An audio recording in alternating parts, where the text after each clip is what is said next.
Today I'm going to go over the process of changing out the rear bulb on this 2000 Ford Contour. First step is to pop the trunk.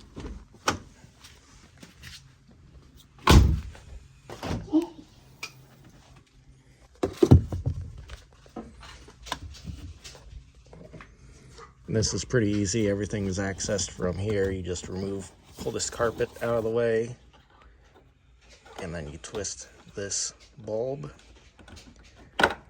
pull it out, and then you just pull the bulb right out of its socket. There we go. So it looks like replacement is a 3157. So we'll put our new bulb back in there, line this up,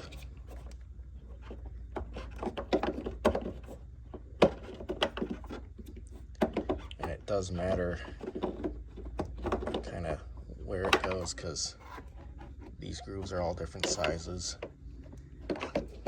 So we gotta line it up. There we go. And then twist it in there. And there we go. We're all done. Put this back up there and then shut our trunk. There we go. Thanks for watching. God bless.